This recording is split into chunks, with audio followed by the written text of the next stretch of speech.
the Gospel of Christ podcast. Hey everyone, this is part 2 of a 3-part series. We're diving into my Hollywood years here, the temptations that came with that, and how everything fell apart. I want to thank you for watching. John wants to thank you for watching, and we will dive deeper into theology in future episodes. But for now, let's pick up where we left off. Thanks again. I had a couple of car crashes when I was young in high school. I wrapped a pickup truck around a tree. It was late one night, and I remember I was driving and I had been drinking, and I slid off the road in the ice, hit a huge tree. They have trees in Seattle that are like 1,000 years old. They're massive trees. This is the Pacific Northwest. I woke up, the cab was filling with smoke, and I heard a voice telling me, "Get up, get out, break the back window." And I did. I got out of this car, and as I got out and started walking, it exploded. The car exploded? It exploded as I was walking away. No concept of Christ at this point, no concept of God. But it exploded, and I ended up walking home. I got out of trouble because I hid. There was no cars around. I would hide every time a car would come by until I got all the way to my house, which was miles away. Mm-hmm. And of course, the police nobody knew where to find me. They finally eventually did the next day, but I was already sober, and I just said I wrecked my car, and I managed to walk home. I had a concussion. I lied and got out of it. But what I found was when I went to college, I ended up going to Seattle Pacific University, which was a Christian university. And I wanted nothing to do with the church part of it. I just went to appease my parents. I had been in so much trouble that I wanted to appease my parents and go to college. This is funny. My major was religious studies. And I flourished. I did very, very well. But I just, for some reason, didn't engage. And I ended up injuring my knee playing soccer. I was a soccer player. And I couldn't play soccer. So one of the counselors said, "Why don't you take an acting class?" So I took an acting class. And I loved it. It was fantastic. And it wasn't long before I told my parents, "I'm gone. I'm moving to LA." So by the time I was 21, I'm moving to Los Angeles with a friend of mine I'd met in acting class. And I'm determined. I am a very determined guy. So when I got there, I started knocking on doors of agents right away. And sure enough, I got an agent, and I was screen testing for shows, and I was doing all kinds of cool stuff. And I was on Seventh Heaven, and I had, roles in independent films, and I was screen testing for big movies. And it happened very, very fast. Like I said, I was determined. The alcohol still happened, but Hollywood introduces a whole different aspect of depravity. Now you've got girls, cocaine, the works. It's all there, and I'm not thinking about God. I'm thinking this is a good time. This is how people live. Now I always felt wrong. There was always something wrong. I was never the guy that could go all in on the Hollywood demonic scene. There is a demonic element. It's demonic. You go to the president of Lionsgate has a party, and it's overlooking the Hollywood Hills, and it's this massive mansion, and you've got ice sculptures, these crazy ice sculptures, and there's naked girls dancing around the ice sculptures, and there's just people using drugs everywhere, and it's not normal, but it's normalized there. That's not even half of what happens there. I had a house that I had up in the hills, and it was nice, but I would go to parties like this occasionally, but it never felt right. I would always end up leaving. I wanted to be in my place, and I still wasn't. I was in the world, man. I was in the flesh, and something in me didn't want that. It didn't like that. In fact, I had opportunities when I was in Hollywood to do huge roles. I was offered things. And, it's different in Hollywood because you don't earn your role in a movie. You have to give something up. There's a deal you have to make. It's unspoken, but there's some something that has to give. I What is what never that what's forget. that what does that mean? Well, okay.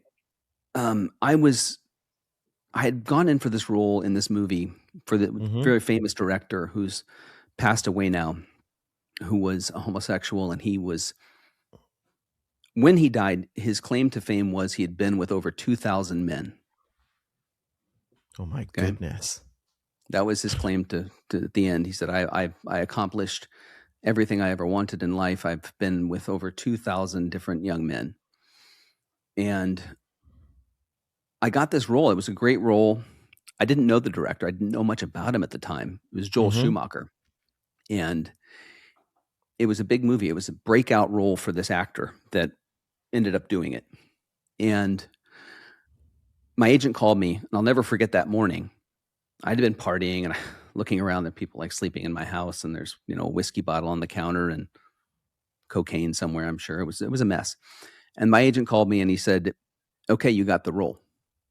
And I was like, "Really? I got Tigerland? Like I'm the guy?" And he said, "You're the guy." I said, "This is going to change everything. I mean, this is going to catapult me into being able to be a superstar and Mm-hmm. make a tremendous amount more money than I'm making now." Mm-hmm. And he said, "But you got to hang out with Joel."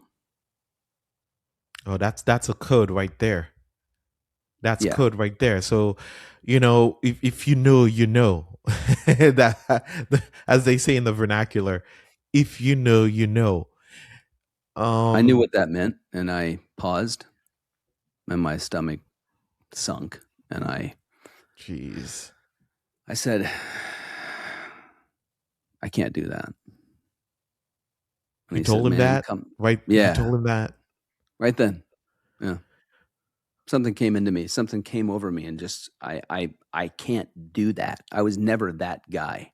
Mm-hmm. Um, I could never do those kinds of things. That level of depravity. It never worked. I couldn't wrap my head around that part of Hollywood. I believe that yes, you can live moralistically. Yes, my parents were moralistically good people, and Mm-hmm. maybe that helped, but I couldn't do it. And so I said, "I can't do that." And he said, "Come on, man." He's like, "You're really going to pass this up? Like it's just like a couple time thing. It's not a big deal." And I said, "No." So he knows what's going on, right? Oh yeah. They tried to get me to date other celebrity women when I had So yeah. They. so let me. I just want this to be clear to our listeners, right? Mhm, Um, as you're talking here, I'm kind of like, you know, in my mind, I'm thinking, let's just say I have a daughter. As a believer, some people may say, oh, well, you're too conservative. I don't think any believer's daughter or even their sons should be involved in the, what do you call it, in the beauty slash modeling industry, because all these, and even also the music industry, right?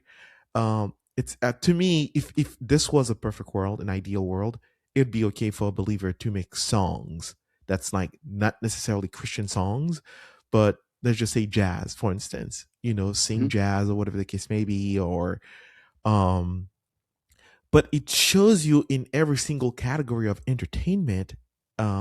That shows you I think I've become to understand, based on my years here in this country, I've seen, and not only here, I think it's every part of the world. When it comes to entertainment, there's always an unspoken rule. That's what they call in the vernacular selling your soul to the devil. Obviously, I've made multiple videos with the title selling your soul to the devil. I'm not saying that people are literally selling their soul, that eternal part of you that God created, that you're signing over. What we mean by that is selling your dignity, selling your honor, selling your lifelong upbringing, for something to someone, that you think, okay, maybe only him and I will know, nobody else will know, but everybody knows. It looks like, to me, based on what you said, all these agents, modeling agents, music agents, film agents, they all know who the depraved are. and they all hope that you would be okay with it, because a big pack of money in your pocket means a big pack of money in their pockets. The only thing is that, they're subsidizing the selling soul part to you. You do it. I don't have to do it. It's not a big deal, dude. You do it, right? Is that? Am I understanding this properly? Wait, can you talk a little bit more on Yeah, that? they're almost like a pimp. There you Honestly, go. A pimp. There you go. that's what they are. Pimp. They Pimp. really are. That they're procuring people for the enemy, whether they know it or not. They've signed a contract to do that. I mean, there's a party, John, in Hollywood called the White Party, and it Hmm. is a group of gay men in Palm Springs that gather every year, and the agents in Hollywood all contact their best-looking young men who are willing to go, and the young men go and meet with the older gay men at this white party, Hmm. and it's like ancient Greece or something. They take them on as a protege, and they help them increase their, you know, standing in the industry through sexual favors. Oh my goodness. So really, if you think about it, um, I don't.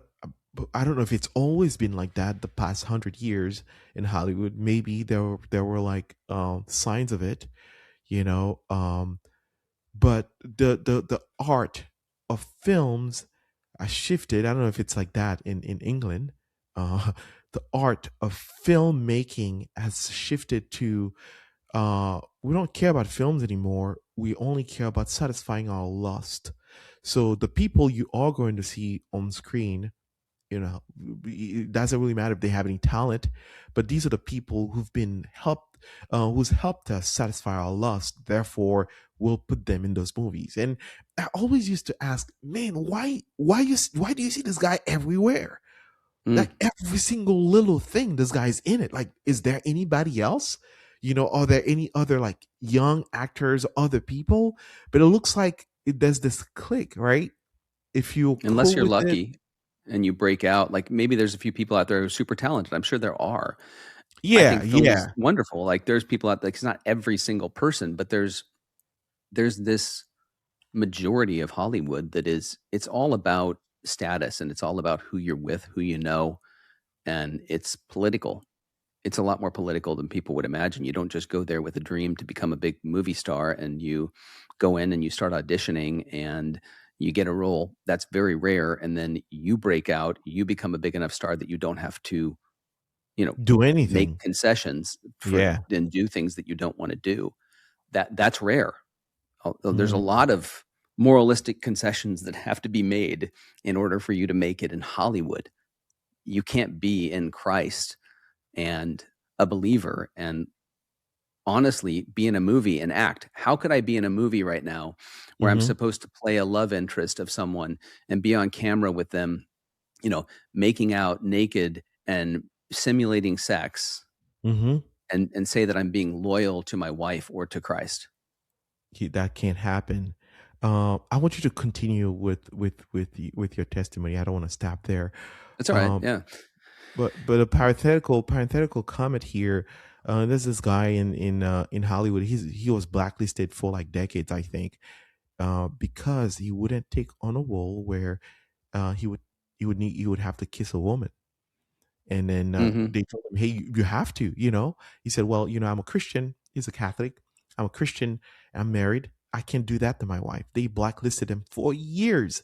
He's now back in Hollywood, and you see the roles that he plays. He's either a villain or a supporting actor. You're probably aware of who I'm I know talking him. about. Really blue eyes. Um, I forget his name. yeah, yeah, yeah. Really Hmm. blue eyes. Yeah. Hmm. So it's so interesting. That's fascinating. Not in a good way, in a very bad way. That you have to hang out. That's the key rule. Hang out, right? That's what he said, and you said no. That's where you were. You said no. That's where, Not yeah, gonna. I said Not no. gonna. Not gonna happen.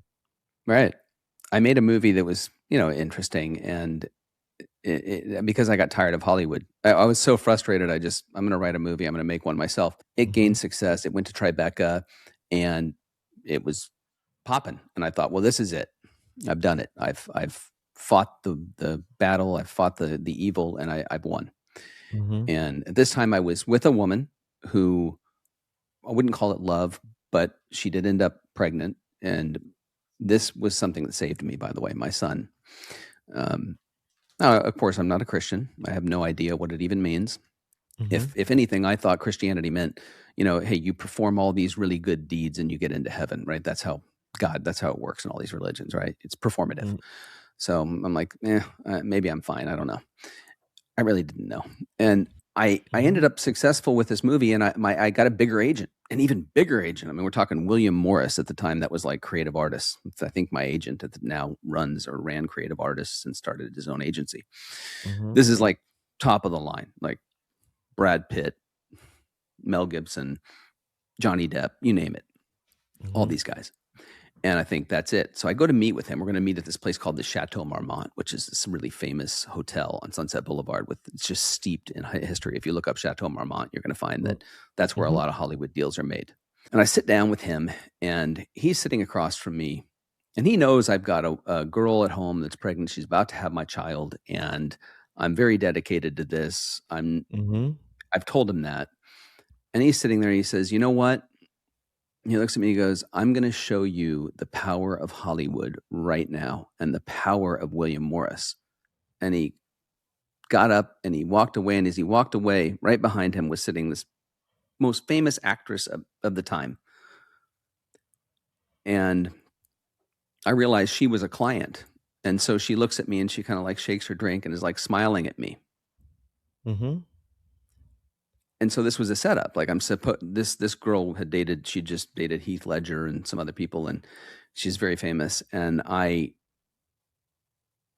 knew that if I went over there, and she was beautiful, she was very good looking. If I went over there and I sat down and had a drink and I got into this was who they wanted me to date. Because if you date this person, you will end up on People magazine. You'll be talked about. Directors will now your name. And you'll be elevated to a higher status and easily procure other roles that you wouldn't have previously just with who you're with, because that's a nobody. And it's kind of like the creating a caricature. It's all made up. It's like they want you to wear this, date that person, take pictures there, attend these events so that things could go a certain way. It's complete control. it was control, totally. They wanted to dictate every step of my life down to where I lived. They used to say I should move closer to the west side, to Beverly Hills, toward Beverly Hills. But beyond that, I walked away. I walked past her. Something came into me. I was like, no, you cannot do this. I mean, everything in me wanted to go. I've been here for 5-6 years working on this. This is the moment. This would be so easy to do. It might even be a pleasure. But something in me said no. And I'll never forget walking up the sunset, up in the hills, up near Sunset Boulevard, and looking down and going, what have I just done? Like, what have I just walked away from? Like, that's like $50 million. And so was that superstardom. Was that a make it or break it moment if you'd accepted to? So I don't understand when he said like, I'm gonna show you the power of William Morris, and he walked away and left you with the girl. I didn't understand that. That's kind of like cryptic in a way. It is. It's like, I'm going to show you, like, we're going to connect you with the most powerful actress in Hollywood right now. Okay. Go do it. I see. And he kind of looked at me, like, he winked at me like, there you go. And he kind of nodded at her like, you're on. I've set you up. This is the setup. Do this. And they were upset that I didn't do it. I had walked away, and they didn't like that. My auditions became less attractive. They were not as they once were. And I had to work hard. They still kind of kept me in the pocket, but that moment that I turned that down, it was not going to work. And I knew I was in trouble. And so I ended up, God had a different plan for my life. Amen. My son was born, and it changed me. And not long after that, within a couple years, my daughter was born. And I kept trying to work on the movie that I'd worked on. I made another film of my own after that, really independent stuff. and I kind of fell out of Hollywood. But things got ugly for me when Hmm. social media entered the frame. By the way, I had quit drinking. When my son was born, I stopped. Hmm. Okay. And I didn't have a drink for almost 11 years. No partying. No, No. I stopped. I was like, something's going to happen to this child. I cannot have this child be hurt. Yeah. And again, God working in me, for the greater good. It was hard. But this woman that I was with, social media came around and we were promoting a movie. And while we were promoting the movie, she was promoting herself on social media. I'll make the story short. She ended up meeting someone on social media. She ended up having an affair with this person. It got very, very ugly. So when Very you ugly. say this, what woman are we talking about? Is it the woman you're with? Yeah, the woman I was with that had my children ended Wh- up, Did you marry? Did you marry her at the time, or was she I was still kind of married. like? Oh, We were you married married. her. I Okay. married her. I married her. And she ended up, it was a crazy situation. Didn't see it coming. I didn't know anything was going on. I was editing a movie. I was working very hard. She was in the movie, and it just got very, very tainted very quick. It was an awful situation. And of course, what did I do? I went back to the demon. I went back to alcohol Yeah, to because that's manage this pain. yeah, because that's where your hope will truly, really, truly, you've made your mind that that's where your hope is. When you first got hurt, you kind of like went back to that, and it became that crutch. Pretty, I should say, that could numb your pain for a little bit, and then you get sober, the pain's back, and then you have to numb it again over and over. It's this pit that can never be filled by what you think or what you've been duped into thinking that it can actually fill it. Well, it's like Christ says, you can you can sweep your house, but unless you have Christ, 7 more deadly spirits are going to return, and I'll tell you what they do. It becomes worse. It gets worse every time. Mm, And that's something they talk about in recovery a lot. They say, you know, it's a progressive disease, they call it, but really I just call it more demons returning now because I know what it is. hmm. Very, it's insane when you get into the addiction part of it because that's really how, So now you're demons in. drinking. Yeah. Yeah, every Now day, like you're drinking again, worse than mhm, before. You'd say every day much now worse. to numb the pain. You Mhm. have two children now. What? How's life? Not good. I'm not being a father. I'm more interested in my own emasculation and my own pity, and I'm using her affair to it's an excuse. It's an Hmm. excuse for me to go out and drink and continue to do this. And so Hmm. I kind of use everyone. My kids are just there. When they show up, I'm still drinking, and I'm like, go watch TV, whatever. I just don't care anymore. I Hmm. detach. And she ends up living in an apartment in Costa Mesa, and I end up having to drive there quite a bit. Well, Mm. I was being gaslit a lot. There was a lot going on. It was too much to get into to really. It would be like a 2-hour episode. I ended up out of my mind on cocaine and alcohol, and I ended up flipping a car 6 times.